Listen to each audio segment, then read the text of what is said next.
ओम जी, मेरे मेहमान, आए हुए अतिथिगण, मेरे किसान भाइयों, मैं डिस्ट्रिक्ट बुलंदशहर से रहने वाला हूं, उत्तर प्रदेश का।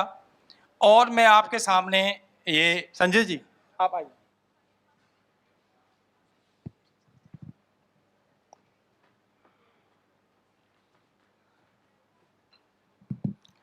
हेलो, मैं आपके सामने ये बात दावे के साथ कह सकता हूं, जिस समय 2018 में हम यहाँ आए थे, स्वामी जी ने जो 6000 किसान बुलाए थे, उनमें मैं भी एक था।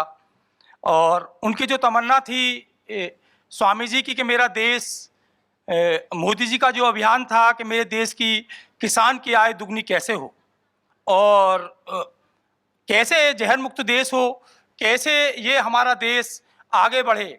उनमें से मैं आपके साथ दावे के साथ कह सकता हूं कि मैं वो पहला किसान हूं, मैं आपके सामने कह रहा हूं जिसकी आय इस अभियान के तहत दुगनी हुई है।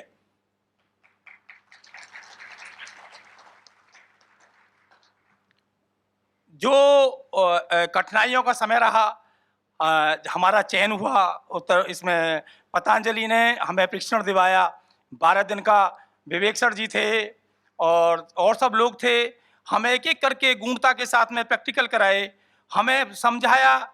हम भी आपकी तरह ही थे, जैसे आप हमारे किसान बहस करते हैं कि जी कहाँ माल बेचेंगे, कैसे हम पैदा करेंगे, कैसे कहीं हमसे ऐसा कहा लोगों ने कहीं गाय के गोबर से और उससे गाय के पेशाब से कहीं खेती होती है, ऐसा हमसे कहा गया।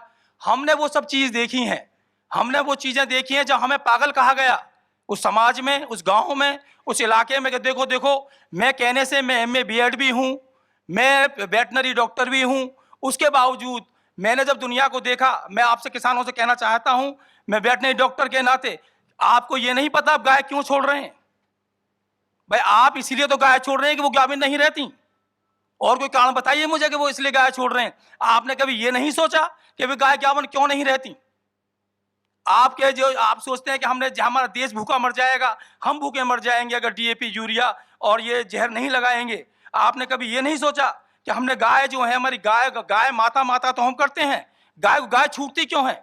गाय का सबसे कारण बैठे हैं हम, हमने दूध पिया छोड़ दिया। कभी आपने ये सोचा गाय गाभिन रहती क्यों नहीं है? उसका सबसे बड़ा कारण यही है जिसे आप देख रहे हैं, यही दवाइयां, यही जहर जो आप गाय को खिला रहे हैं और जिसके कारण वो गाभिन नहीं रहती हैं, उसके कारण उससे पशुपालक छोड़ रहे हैं उस गाय को।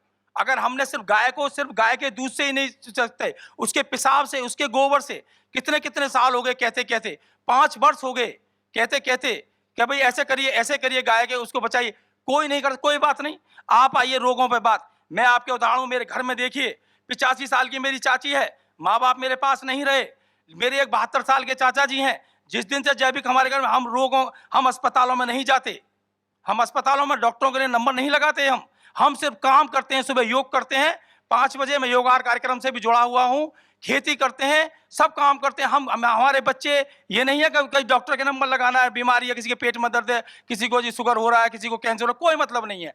आप हिसाब लगाइए जैविक खेती से मिलता क्या है। एक तो हम बता रहा हूँ आपको जीरो बजट खेती। जीरो बजट खेती में क्या है, आपने सुना है आज तक की जैविक खेती, गौ आधारित खेती, जैविक खेती क्या है, जीरो बजट खेती क्या है जो हमें पढ़ाया गया है। जीरो बजट खेती का मतलब है कि हर चीज, किसान कोई भी चीज बाहर से ना लाए। तो जीरो जैसे आपके बीज आते हैं, पहले हमारे पास बीज थे, क्या हम मक्का उनसे लेके बोया करते थे बाहर 500 रुपए किलो की? क्या आप लोगों ने मक्का नहीं बोई अपनी? क्या गेहूं अपने नहीं बोए? क्या बाजरा अपना नहीं बोया? आपने कभी ये सोचा कि बीज ले ला के वही बीज पैदा होके वही 500 रुपए किलो की, 600 रुपए किलो की आ रही हैं, और वही बिना दवाइयों के पैदा नहीं होती। जब हम गौमूत्र से पैदा करते हैं, फिर आपको देखिए हमारे लिए क्या प्रयोग होता है, गाय का गोबर हमारे पैदा होता है, गाय का मूत्र हमारे पैदा होता है। जो दालें हम बनाते हैं, जो दालें हम पैदा करते हैं, उन दालों को हम पैकिंग करके जो बेचते हैं, उसका जो छानन होती है दाल का, वो बेसन के रूप में काम में आ गया। उसका गुड़ जो हम अपने लिए बनाते हैं, जो बेचने के लिए बनाते हैं, गुड़ हमारा हो गया। मट्टी की बड़ के पेड़ के नीचे की, पीपल के पेड़ कहीं भी मिल जाएगी।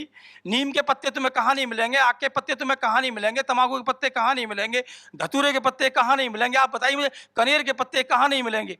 ये सब चीजें मैं आपको उदाहरण बताता हूँ। मैंने एक दिन मेरे मन में आया कि भाई जो भी जल चढ़ाने जाता है भोले बाबा पे, दूध और जी मीठा गेर के गंगा जल ले जाता है। अब एक दिन मेरे दिल में आया, मैं चलो यार इसके स्प्रे करना शुरू करें। मैंने जिस दिन से अपना ये स्प्रे करना शुरू किया, आप कहते हो मेरे पास ऐसे ऐसे लोग हैं, उन्होंने बैंगन बिना उसके पैदा नहीं हो सकता।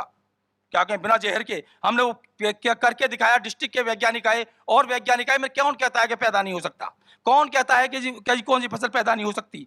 कौन कहता है? कहते हैं ना लोग बाग कि करना तो कुछ है नहीं, क्या जी जैविक से पैदा नहीं, भूखे मर जाएंगे, सब उड़ जाएंगे सब। अभी कोरोना काल में पूरा देश बंद रहा, तो दुनिया कौन से भूखे मर गए बताइए? कौन से वे रह गए? आपको सबसे बड़ी बात है, आप में बैठे हैं, बच्चे बैठे हैं, औरतें बैठी हैं, बहनें बैठी हैं, इसका सबसे बड़ा जो असर हो रहा है, मैं कह नहीं सकता इस मंच से, वो आने वाली पीढ़ी के बच्चे बैठे हैं, वो 12, 13, 14, 15, 16, 17, 18 साल जो बीत रहे हैं, उन बच्चों पर वो सबसे बड़ा जो असर हो रहा है वो हो रहा है। आप उसे गौर से देखिए, आप दबा के बात करके देखिए, उस चीज को सोचो, समाज को देखो कि जैविक उसके जहरीले खाने से हमारा हो क्या गया है?